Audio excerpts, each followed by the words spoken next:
Okay, welcome everybody to this session on explaining complex investment issues. So welcome to all in the auditorium. This is also live streamed over the web, so welcome to anyone who's joined us on the web. And we're looking for questions from the room and questions from people watching online later.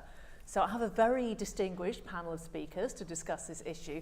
You'll notice that all three of them are managing directors, so we've certainly gone for top quality here. So the plan is that each of them will speak, so Richard, Sorca and Julian will each speak on a topic, so something that is a complex investment issue. They only have about 5 minutes to explain this topic. I'll then ask the other two who haven't spoken to give some comments, and then I'll ask questions from the floor or any questions that come in via the web. So it's going to be pretty tight timing, so I do apologise, speakers, if I have to cut you off in your prime, but maybe, Richard, if you don't mind, just starting off now with your complex investment issue, please. Okay, well, I'll just get to first slide. Go on. There we go, just the one slide, so I'm not going to play around with that clicker anymore. Well, good to see everybody. Thank you for coming along. It's post-lunch, so this is quite a dangerous slot, but we'll do what we can with it. I'm going to make it even more dangerous, actually. So we've got to work out how to assess good value in a DC default investment strategy. And I'm going to give you a proposition for how we can go about doing that. So this is where it gets dangerous. I want you to close your eyes. Now keep an eye on your neighbour. And when I get you to open your eyes again in a moment, just kick them if they fail to do so. So close your eyes, and I want you to imagine standing in front of you is Joe. Now, Joe deliberately could be male or female. You can choose. I don't mind which you choose. Joe earns £45,000 a year. Joe is an IT manager. Joe is a graduate. So Joe is an above average member. They earn slightly more than the average member. They're in a slightly more senior job than the average member. They're slightly more intelligent as measured by their graduate status than your average member. But like most members, average or above average, Joe knows very little about pensions and knows hardly anything at all about pensions investment. Now the challenge is going to get a little bit harder now. I asked you to imagine Joe, so you should by now be looking at Joe. I want you to get into Joe's mind now. So I don't want you to be looking at Joe anymore. I want you to be Joe. Now, as I say, Joe could be male or female. We're not going to ask any questions. If you want to experiment, this is your opportunity, but we're going to be coming out of this in a little while. So take that opportunity. Now, I want you to imagine you are Joe. So you need to forget all about risk-adjusted returns, because Joe doesn't understand anything about risk-adjusted returns. I want you to forget about relative returns, because Joe knows a little bit about it, but you have got no available data to do a relative comparison. You have got a vague conception of cash comparative returns, because you've got a small amount of money in a building society which you know always goes up, never comes down, although it's going up at a snail's pace. You know nothing about investments. But what you do know about is descriptions, because you live your life by descriptions. You might not even know you live your life by descriptions, but you do. You've got a job description and you're measured against it twice a year. You get work specifications, which are just work descriptions, and your clients measure you against those on a regular, almost daily basis. In your everyday life, you go to restaurants, you order a chicken tikka masala, that's what you expect to be delivered to you. And last Sunday, you looked at the wall in your bedroom and you decided you wanted it to be painted red. So you went to a well-known household name of DIY company and you bought a tin of paint, and on that tin it said red. You took it home, you opened it up, and it was red. It did what it says on the tin. Knowingly or unknowingly, Joe, what you value is something doing what it says on the tin. It is not about risk-adjusted returns. It is not about relative returns. It is about us delivering what it says on the tin. Okay, you need to come out of Joe now. You can open your eyes again, just check on your neighbour, make sure they're not enjoying themselves too much. You can visit Joe again later in the privacy of your hotel rooms if you want to, but let's leave Joe for a second. You're all fiduciaries. I've got 2 more minutes, I think. You're all fiduciaries. What Joe values is you doing what it says on the tin. So what you've got to look at, what have you told your member about your investment return? Once you've established what you've told them about their investment return, that has got to be like the writing through a stick of rock. It's got to exist all the way through the delivery chain, from the primary, the secondary and tertiary, if that's necessary, investment management agreements, to your statement of investment principles and the MI that you have ordered so that you can measure the performance of the scheme. Everything's got to be aligned with that central message through the stick of rock. What the member is expecting, what the member is expecting you to deliver. You've got to deliver what the member values. How you assess value is that you deliver what it says on the tin. 30 seconds. 30 seconds. Value for money is necessarily a comparison of cost versus benefit. I've just talked about the benefit, delivering what it says on the tin. Costs, just a couple of words quickly on costs. We've got a number of costs. We've got the explicit cost of the annual management charge. Jerry, you can open your eyes again. You've got the explicit cost of the annual management charge. Everybody recognises that, but we shouldn't lose sight of the fact that there are other components of cost as well. Transaction costs, they're implicit in the return, they're a drag on the yield, but we're not explicitly stating them. You will have to consider them when you do your value for money or good value assessment. And the third item is the cost of holding assets. Now, every asset has a cost of holding it. It's most obvious in property investment, where you have rental defaults, insurance, maintenance. They're called property expense ratios. So you've got costs in each of those three buckets. You need to take those into account, measure those against whether you're delivering what it says on the tin, and that's how you do your value for money assessment. That's dead on 5 minutes. That's pretty impressive. Now, Sorca, could I have your comments on how do you assess good value in a DC default strategy? Yeah, I mean, it does come down to cost versus benefit, and I think the costs, it's important to look at the implicit and the explicit costs, as you say, but on the benefit, there's the intangibles as well. I mean, obviously, we all look at return and how much the pot is at the end of the savings period, but it's also about how well you feel you've been guided, if you've been given, good support through that, if you've had the good communication, if it's been well administered and you've had things arrive when you expected them to. That's what it said on the tin, right? So I think, in assessing benefit, you do also have to look at all of those intangibles as well, and not just the size of the end pot. It's a qualitative assessment as well. Right.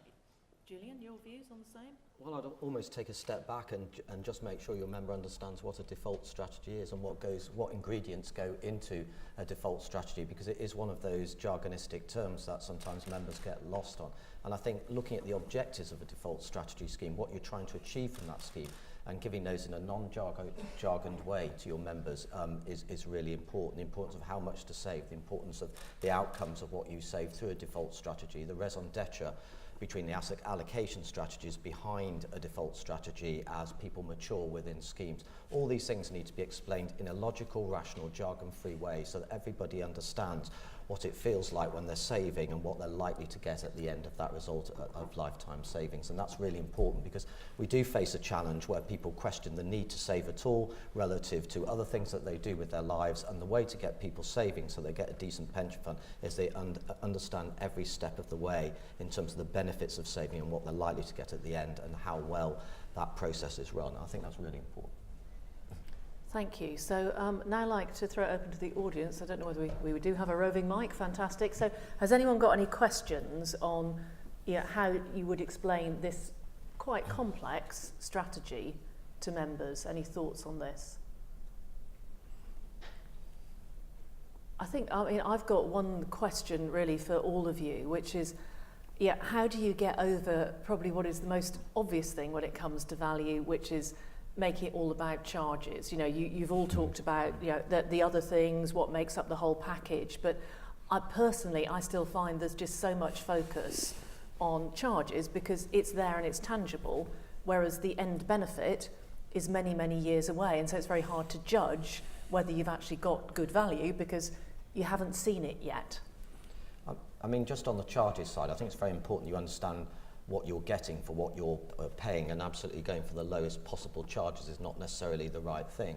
But I've always been very struck when people look at charges in an asset management capacity of what the charges do in eating up future returns. And I think that's a really important thing, because that both focuses on getting the right sort of return profile for your scheme, but it also at the same time emphasises the importance of keeping costs low because of the amount of your future pension costs would eat up. So I think getting that balance right, not simply focusing on the lowest cost because some of the best asset classes in a mix may be a little bit more expensive than others. That's before you get into other sorts of costs. I think all these things need to be described as a whole rather than just focusing on one particular factor, and making it practical to the member so they really understand, like they're buying any other good, what the impact of the cost of that good is, and again, keeping it jargon free. Yeah. I mean, I think costs are the only certainty, right? So I think it is rational and sensible to manage those costs. So you can control that outcome, right? You can't control any of the other outcomes, but you can control the actual costs that you pay. But that's not to say that the uncontrollable outcomes, that sort of the influences you bring to bear on those don't have value. And in particular, the value in creating a strategy that can help sort of risk manage you towards retirement and help avoid those really down in the bottom end of the experience, those outcomes. And in a way, you should never see the value of those because you should never get into those kind of really bad scenarios. And it's you'll never have the counterfactual around those, but the fact that you avoid them is something that has value, and you may never quite see it in a very tangible way, but it has as much value as the returns that you generate. Avoiding the bad outcomes is critically important. So I see this a slightly different way. You've got to put yourself again into Joe's head and look out on the world through Joe's eyes. I think we as an industry, and I think the press in particular and the government and the regulators are very focused on cost. I'm not so sure the member is. The member gets auto-enrolled into a pension scheme. They don't think, I'm going to opt out of this pension scheme because it's charging 76 basis points or whatever else it is. I don't really think that enters their mind. Similarly, I don't think the component parts of a default investment strategy enter their mind. Absolutely, outcomes. We should talk to them about outcomes, and that should help them to make informed decisions around contributions. But component parts, not at all, and costs, probably not. And we don't need to really particularly worry about that for two reasons. One is because in a trust-based world, we've got trustees who are now charged explicitly with assessing good value. So the trustees act as a proxy for the informed consumer. So if that mechanism works as is intended, then they will focus on the right components, value for money as opposed to lowest possible cost. And secondly, because there's an IGC now in a contract-based world with workplace personal pensions, providing exactly the same protection to the members, acting as a proxy for the informed consumer. So cost as an issue should go away if you've got IGCs and trustees acting properly.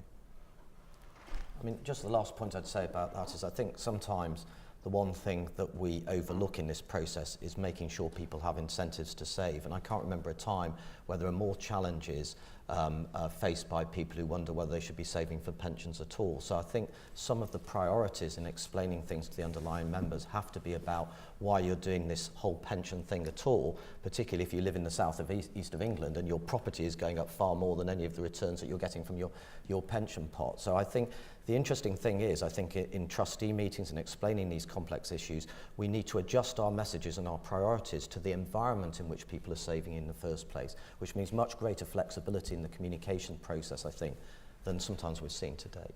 Great, we do have a question up there, so we'll take that, and then we will move on to the next topic. So we have 3 speakers and 3 topics to cover, but carry on. Hi, Peter MacDonald, PwC. Just to pick up on the last point there, do we think the default strategy should extend into how much do I want to save, and indeed not just looking at the years through to kind of 60-ish, but through to kind of the decumulation phase as well? And what's the strategy for Joe as he looks to take his money out? Well, it's interesting you said as he looks, so we know where you looked. Yeah, I mean, insofar as people remain invested beyond retirement, then there needs to be some sort of default strategy for exactly the same reason as we have a default strategy pre-retirement. Fabulous. Right, well, unless Sorca or Julian have got anything to add to that, I think, Sorca, we'll move on to you and the next complex investment issue to talk through. Yeah, so I have an example which is more from the DB world, and I thought I'd take an example, which is really a problem that might be given to an asset manager, which on the face of it is quite simple. You know, here's a set of cash flows. I would like you to build a portfolio that matches those cash flows. And, you know, that takes you to the bond market, it takes you potentially to credit markets. And on the face of it, it's quite simple. You just buy some bonds that deliver this set of cash flows. But actually, it can drive to complexity really quite quickly, because you start getting into questions like, well, how precisely do you need me to match this cash flow? Sort of, if I give you a lump each year, is that enough, or do you need me to spread it across the year? How much credit risk are you willing to take in doing that? So we can buy gilts, which are very expensive with very little risk, or we can buy credit a bit cheaper, but there's a little bit of risk. How much of that are you willing to bear? And if you bear some, should we build some cushion against it? And does it have to be a sterling bond, or can you go elsewhere in the world? Because we can always currency hedge. And suddenly you can find yourself sort of peeling back all of these layers of complexity. And I guess the point is that if you give an asset manager just this finite definition of what you need done, they'll say, there's my bogey, and I'm going to do the very, very best to deliver on that, and I'm going to engineer it as, you know, every step of the way. And it can get very complex, and you can find yourself thinking, well, hang on, I'm not sure that I need all of this complexity. It sort of feels like it's more than I'm actually asking for here. I'm not sure what need or benefit it is going to deliver to me, and let's take a step back and actually think about the wider context, which, you know, in this example is that these cash flows are by no means certain at all. You know, perhaps over the next number of years they're expecting to buy out some part of the liabilities, and therefore they'll need to pay less cash flows from their remaining assets. So that could be one scenario, or indeed they could end up expecting that there might be more. So the freedom and choice agenda, it hasn't actually happened, but at one point we thought that that might accelerate cash flows from DB schemes quite a lot through more transfers out. So, you know, these cash flows are highly uncertain, and given that they're highly uncertain, it doesn't make sense to over-engineer some kind of cash flow matching solution. The better approach is to simplify, to step back and say, I need to roughly deliver this, but, you know, it needs to be flexible because I need to be able to change as my circumstances change as well. And that's the dialogue that you should be having with the asset manager. And I think some of this frustration around complexity arises when you get complexity that's not actually addressing any need that you have. And when that sort of need and what's happening diverge, that's when I think it becomes irritating and frustrating. But I do think that we do need to embrace some complexity, because the investment problem for DB is harder than it used to be. You know, schemes are bigger, they're more mature, they're bigger relative to their sponsors. You know, we all know the story, so we need to throw a bit more kit at it, if you like. You need to work a little bit harder on the investment strategy. But it needs to be the right kind of complexity, and I think it comes back to always making sure that whatever complexity is being introduced, you can see what the benefit is. And I think that means that you need to spend some time up front articulating exactly what your needs are, taking it beyond sort of that high level, I've got some cash flows I like to match, but sort of saying how much they need to match them, and, you know, taking that dialogue a little bit further with the asset manager so they have a bit more context and are able to build something that's appropriate to what you actually need. And I think that's always a continuous process. It's not just about doing it up front. I think you need to, on an ongoing basis, get the right information. If you spent the time making sure that you've said this is actually what we need this portfolio to deliver, then make sure that the reporting is aligned with that, so that you don't get delivered, you know, batches and batches of paper with lots of extraneous information. If you're very clear about this is the outcome I need from this portfolio, you should probably get a one-page report, something that's small enough. A test a former colleague of mine used to apply is that you should have a report that's small enough you can fold it up and put it in your shirt pocket.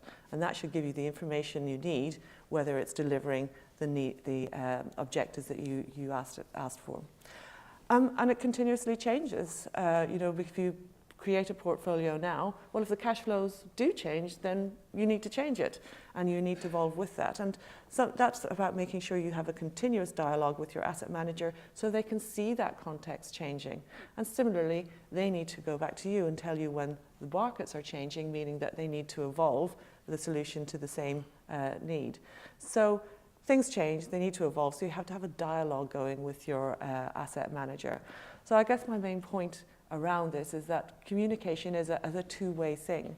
And yes, asset managers need to take the jargon out and they need to engage with your perspective and your agenda. But also I think trustees need to help make that happen by being clear and giving clear direction and visibility to their asset managers and partnering with them more than having them as an arm's length provider.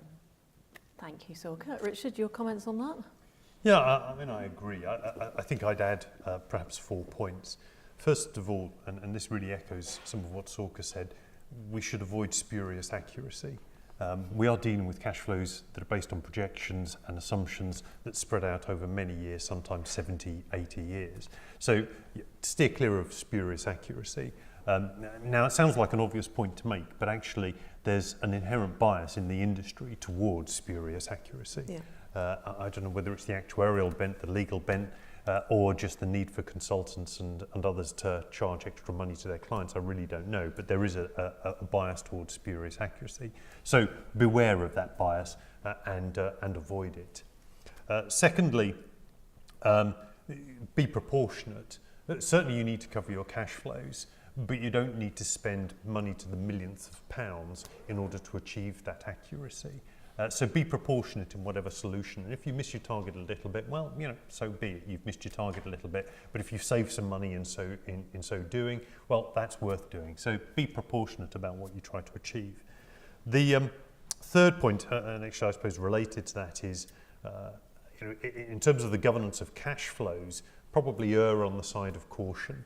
What you want to do, what can very quickly damage an optimized investment return, is selling at the bottom of the market, selling when you don't want to, being a forced seller, having a fire sale or whatever else. So probably err on the side of caution is a good rule of thumb.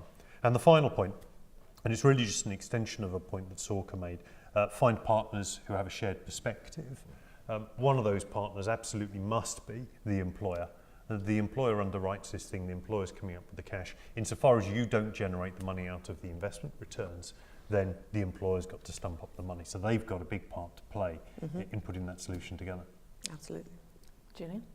Well, just 3 brief points, because I agree with everything Sorca said, but on complexity, we're here to sort of make things less complex. But actually, to some extent, you know, what we're all trying to do in savings is complex, and trustee bodies of all backgrounds do need to understand some of the details behind what people are saying. You can't simplify everything to an nth degree. One of the things, though, that in explaining these issues to people, talking about tangibles like cash flow immediately gets your audience to understand what you're trying to do with your investments, and then also getting them to understand what projections actually mean, and understanding, you know, the more pessimistic projection, the more optimistic projection, and then giving them a sense that within reason it will be somewhere between the two. So dealing in tangibles and getting people to understand what projections really mean, I think, are really important, but also not walking away from the challenge that I'm afraid life is complex and trustees do have to embrace some element of complexity, however well you explain things. Any thoughts from the audience on this topic? Oh, right, several. Fantastic. We won't have time for everything, but do carry on. Just picking up one of the points that was made about erring on the side of caution. Given that these cash flows are, actually you don't know what the cash flows are, you're not sure what new contributions are coming in, let alone what benefit payments are going out. So what do we actually mean by caution that you err on the side of? It's just a general rule of thumb. So don't try to, well, again, it's, you know, it's related to the spurious accuracy point. Don't try to hit a projected cash flow on to the penny, but don't try to undershoot it either. If you're going to be generous in your assumptions and assume that you'll overshoot it a little bit. Yeah, I think maybe some of that is about the caution is in not going too far. It's in giving yourself wiggle room to change, you know, as your circumstances change. And there, the caution is against unnecessary trading or churn of the portfolio. I guess that's one area of caution that people, we'd encourage people to think about.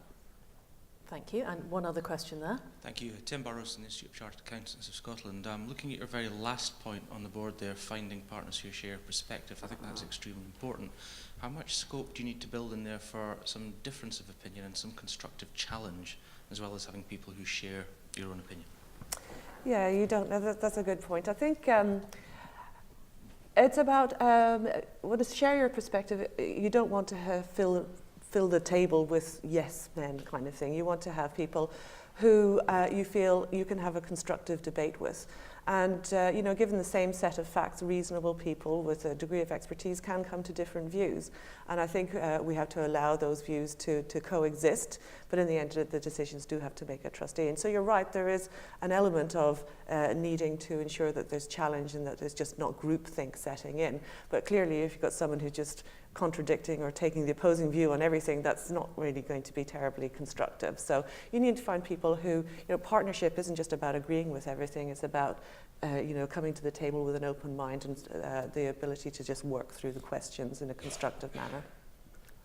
Thank you very much. Right, well, given that we are cramming a lot of topics into this session, I think we will move on to the final topic that Julian's going to cover for us now.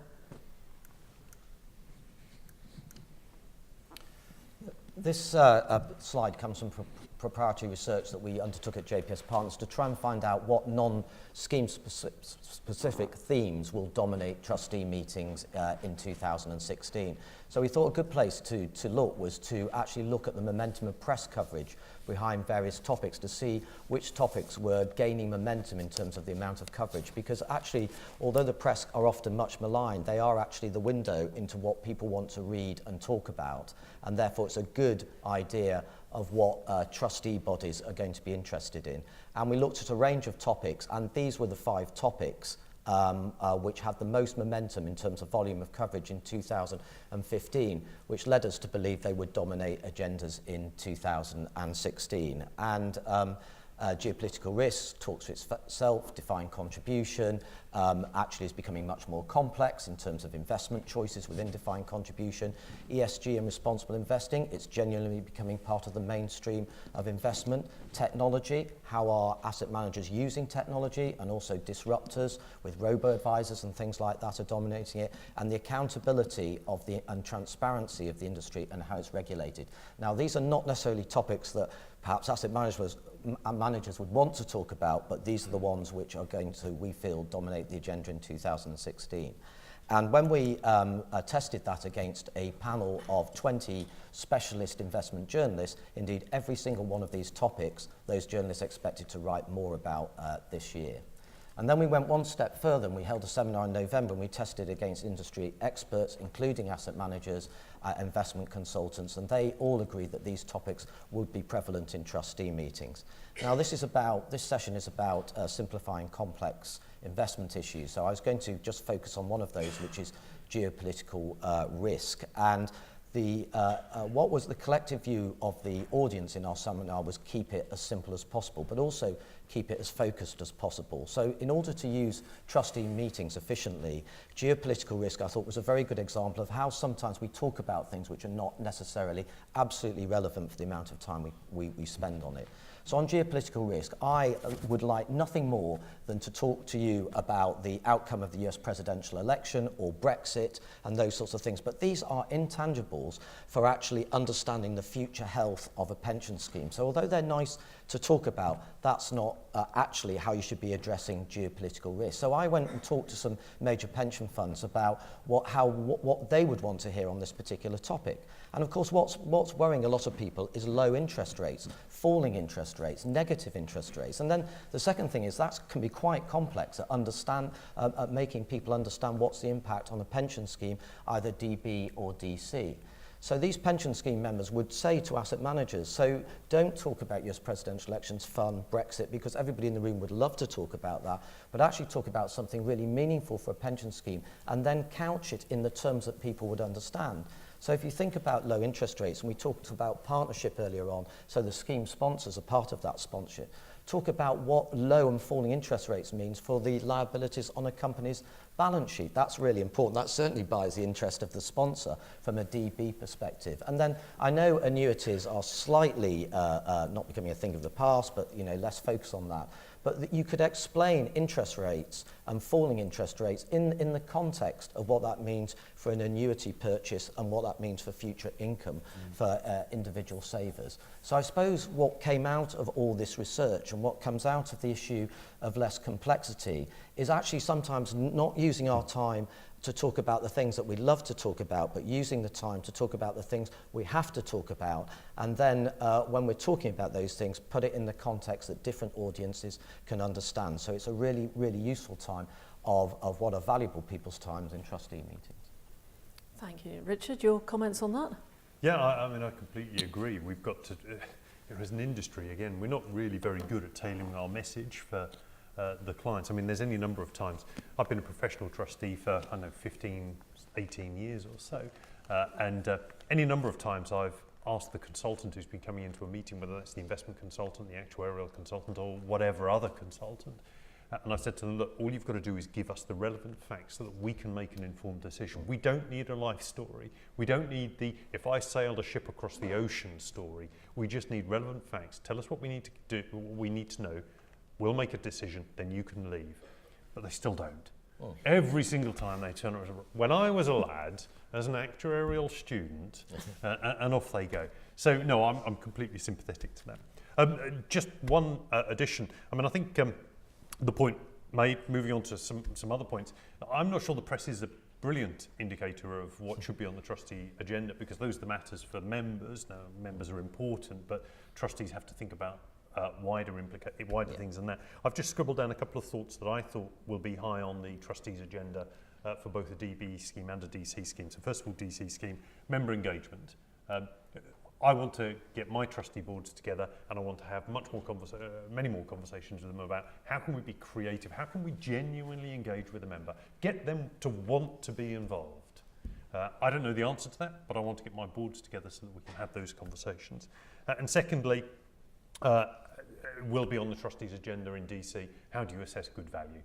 Because this is virgin territory for most of us. Some of us are starting to get through it already, but most trustee boards are going to be going into this over the next 12 months or so, trying to work out how to do it. So that's inevitably got to be on their agenda.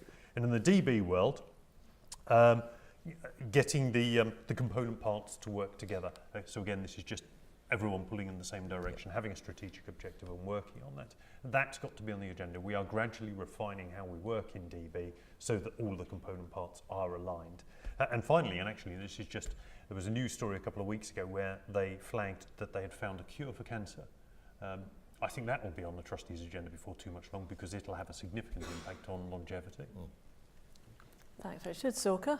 Yeah, I mean, I agree with everything that's been said, and in particular it comes back to this point of relevance and what the information that you're being given, how you're going to use that, how's that going to be useful to you, what's the so what around it.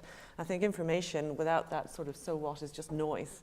And you know, some of these themes I think are the zeitgeist and they're what's going on and they're interesting and everything, but how are you going to consume that information? What action are you going to take as a pension fund with this information? And if you can't discern that, then you have to question whether it's actually useful information to you. And I think when you get that mismatch, it can feel like complexity, but it's just irrelevance sometimes.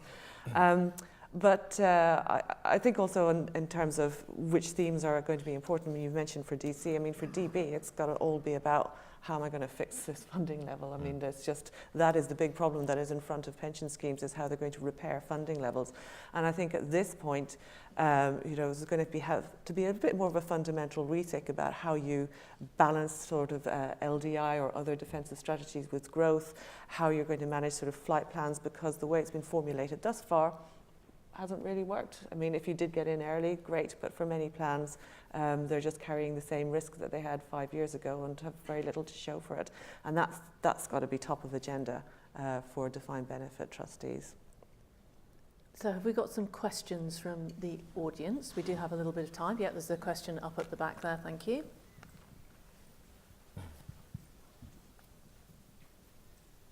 Thank you. Alan Clark, a trustee on one of the core schemes. I'm a bit disappointed coming here. I thought I came here to listen to governance, and I've seen three professionals talking about things at a level which is far above the average trustees to understand. We talk about how do the members understand. Well, firstly, the trustees have got to understand. Now, I'd like to know what level of trustee knowledge and understanding you would expect all trustees to have, including professional trustees, because I'm sure there's cases of trustees who are accountants economic degrees and not actuaries, who also struggle when they start to talk about debentures, futures, hedging, and every other matter. So your level of talking there is far above when you talk about the cash flow, people understanding what would normally happen. Because at the end of the day, who's in charge of the pension fund? The employer may have a covenant, but it's the trustees, whether appointed or elected trustees, who've got to carry the can for what goes on. I've been a trustee now for 14 years, and I've tried hard to communicate with the members who I meet, often because I live in the northeast, where there's a lot of ex-mining people.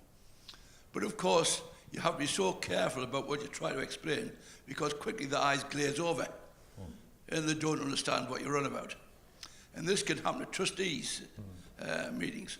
Now, I sat the TKU early on, and then I've just had to do the second one because I've been asked to do it.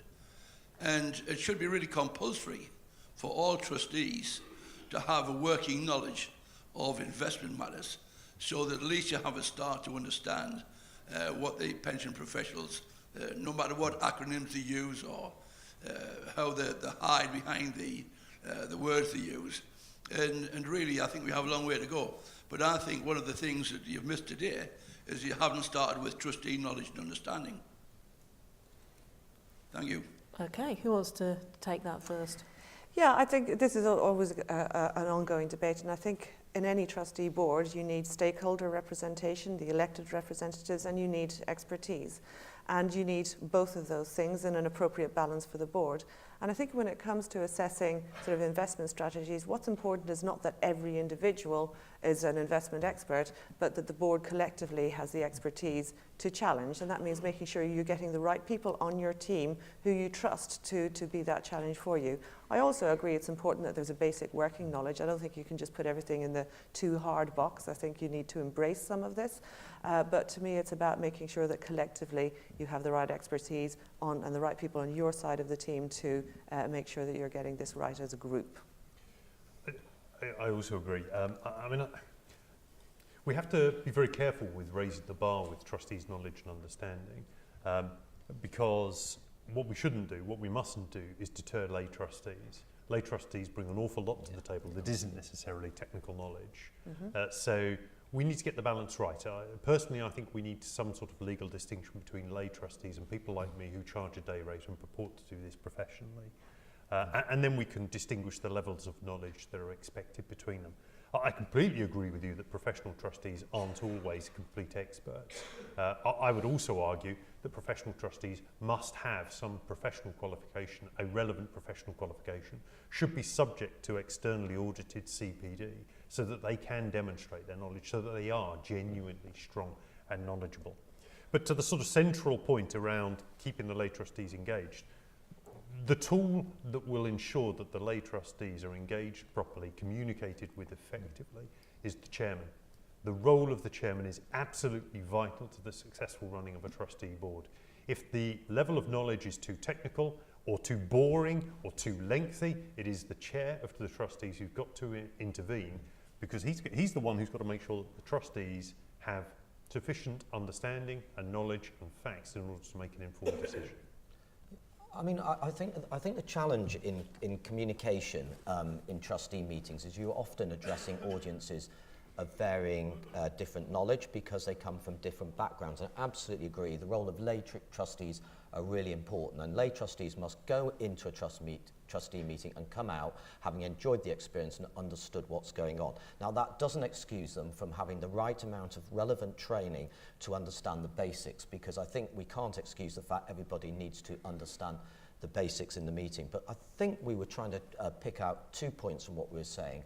One is, actually don't get stuck in theoretical discussions that people don't understand, and sometimes discussions which are fascinating but actually not so much relevance to the actual scheme and the purpose of the meeting. So I think time management and focusing on the right priorities is really important, and that absolutely would come to the right chair of a trustee meeting, so we ensure the right amount of time is proportioned to things relevant to the scheme.